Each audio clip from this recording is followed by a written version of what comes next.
Danny, good morning. Morning, mate. Morning. Obviously, this week, Kawanga Shamanga has departed the club. You're pleased that one's been resolved either way now? Well, first of all, you've got to say you're pleased for the player.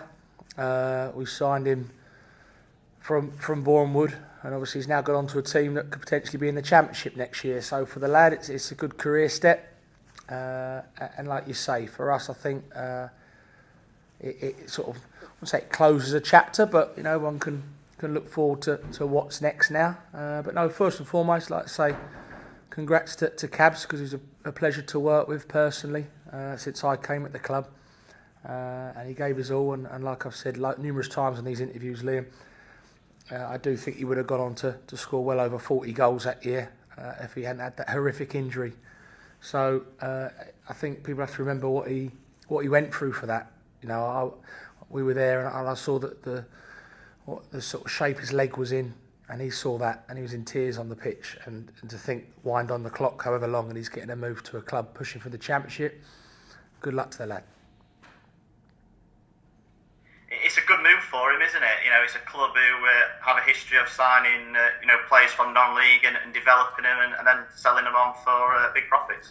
Yeah. I think Barry Fry's got that reputation there at Peterborough. It's a good reputation, by the way, to get lads from the lower leagues and develop them and then sell them on again. So, like I said, good luck to Cabs. But as you say, it's a chapter closed for now, and now it's along, we're keeping our own house in order and trying to bounce back from that disappointing game at Barnet.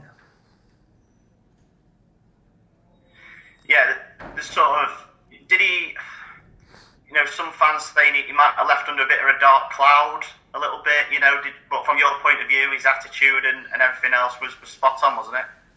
Oh yeah, definitely. Yeah, there was no dark cloud from my point of view. I think, like I say, the times when he wasn't playing, I think there was a large period where he wasn't playing, and we were 10 unbeaten, 11 so we were doing ever so well, and the manager's always very keen not to change a winning team, and we had no need to change anything, in that sort of circumstance. So it was always obviously frustrating for Cabs because he wanted to play, but he was still getting back to that full fitness. It takes such a long time after that injury to get there, and I think now he's just about got there, and he's got his move. But like I say, now it's about us and keeping our own players ticking over to make sure that we go to Boreham Wood and we don't give that same sort of performance we did at Barnet. And obviously, you probably guessed the next question, but I suppose you're working hard behind the scenes to bring in a replacement then for him? I think you'd be lying if you said we weren't, in terms of you're looking, and you're probably looking a little bit harder now. Obviously, while Cabs is in the building, you've got him and Quigley, two very good centre forwards. Now Cabs is gone, and all of a sudden you're going, well, okay, you've got Quiggs and Quars and Michael out on loan, so you probably need one to come in the building at some point. Who we're looking at, obviously, that stays in house at the moment. But yeah, no, I'm not gonna lie and say we're not looking to bring someone in potentially. It's just who that person is. Yeah. Is there anything close? Could we see anyone join you down at Boreham tomorrow? I wouldn't have thought so. No, I wouldn't have thought so. I think we're gonna have to go with what we got tomorrow. And then, as I said the other day in the interview, it's Saturday, Tuesday, and it gets pretty hardcore. So, whether it's a centre forward or someone, we're going to need all the bodies possible, because fingers crossed, we've been okay with injuries. But when it gets Saturday, Tuesday, suddenly knocks start happening. You didn't think we're going to start appearing, and we need players to come in. And so far this season, we've had players that have come in and filled the boots really well. But I think we might be pushed to the limit because, like all teams, there's a lot of Saturday, Tuesdays going to be going on, so we're not the only ones, and we're going to have to deal with it. And it's going to take everyone, and if that means getting a few from outside, albeit, but for the here and now at Boreham Wood, it's what we've got in the building. 8 games this month, a mammoth month ahead. Is it going to be maybe not season defining, but are you going to have a good idea where the season's headed, at the end of this month? Yeah, I think so. I mean, I said at the start of the season, it's always been a a post-Christmas thing for me with the season. We're currently sitting in fourth, and ideally we want to be sitting in the top, if not your second or third. So we want to be going up a place or two, 100%. We've got time to do that, but I think, as you say, if that gap continues to get bigger between us and the team in top, for whatever reason, whether it's us both winning or us not winning and them carrying on winning or whatever, it's going to be tough to get that top position. At the moment, we're still in for a shout, but I don't think we can afford any more slip-ups. But we want to make sure our performance gets back on track, because the performance and the goals we can see at Barnet isn't what we're about. Isn't what we're about. Isn't what a team about that wants to get promotion. And you're allowed the odd blip. And what we can't let is that one blip turn into two. Boreham Wood, another team who are in form, just like Altrincham, just like Barnet. What are you expecting down there? Very tough Luke Gerrard team. Watch the last few games. You know what you're going to get of them. And what you're going to get of them is a team that works ever so hard for their manager. Extremely well coached and well drilled, and got threats all over the pitch. So I think when people say about other teams, you know what you're going to get, I think sometimes it's taken as like disrespect, but it really isn't. It really isn't. And I think if you're a Boreham Wood fan, you're pleased if someone says that about your team, because you know they're always going to give 100% and never roll over, which Luke's teams don't do. So it's going to be tough, really tough. They're the underdogs. Let's not get it twisted. They're the underdogs. So the pressure's on us to go there and win. Not to go there and draw or play okay. We need to go there and win. Sometimes you need those games at Barnet to give you a little bit of a reality check and a kick up the backside to say, come on lads, we've got a long way to go, don't start slipping away. And there's a great set of lads, and everyone was really disappointed after that Barnet game, really disappointed, and what better way to sort of get the same route down the M1 and try and do it again, but this time a lot better. Boreham have only won 3 at home. Are you a little bit surprised at that? I suppose a lot of people could say that they set up really well away from home, and so they frustrate teams away from home. Maybe have to play a different way at home than they do when they're away. I don't know, like I said, I'm not privy to how Luke sets his teams up, so I can't comment on what he does and how he sets it up.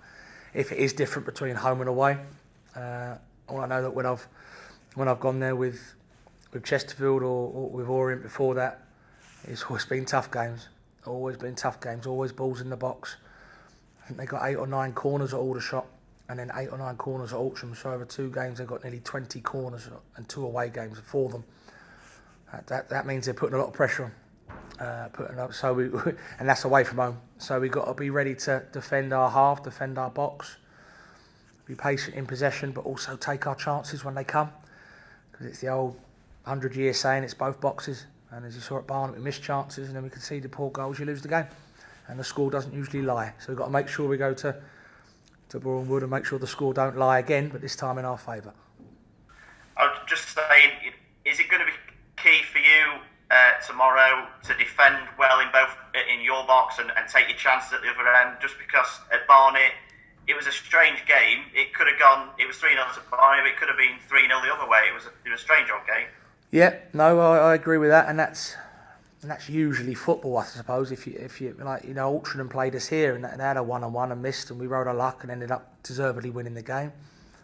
We've had chances at club, at Halifax, I think this year, and Eastleigh. We should have taken our chances, and you take leap, but you don't. So you can't sort of turn back time. You've just got to try and learn from what we did wrong, address it and own up to it and say, well, we should have scored and we should have done better defensively, end of. And we probably should have played better in general play anyway. So there's no excuses on that one. I think at Boreham Wood, however the win comes for me, you just have to win at all costs. Saying that, if you do perform well, usually the result will follow. So yeah, I think it's going to be a tough one, because we're going to have to go there and be ready for a battle. But also be aware that they've got some good footballing threats as well. I don't want to keep saying that they're just a hard-working team. They're a lot more than that. But we're a very, very good team. But first of all, it's the old saying, you have to earn the right to play, and you have to win those battles away from home at places like Boreham Wood before sometimes you can get on the ball and show what you can do. So we're going to have to do that to get anything from the game. Mike Jones came off at half time. Was there an injury there at Barnet? No injury. The gaffer just thought, I think it was just a bit of a tactical one, just to spark it and get a bit of play going. Jonesy's been fantastic, and sometimes there has to be that sacrificial player that comes off, and it's tough doing the old 45-minute one, because you either, people say you're injured or had absolute nightmare, which Jonesy didn't have an absolute nightmare. It's just a case of trying to change it, especially when you lose and you want to get back in the game straight away. So there was no injury there, Liam, no.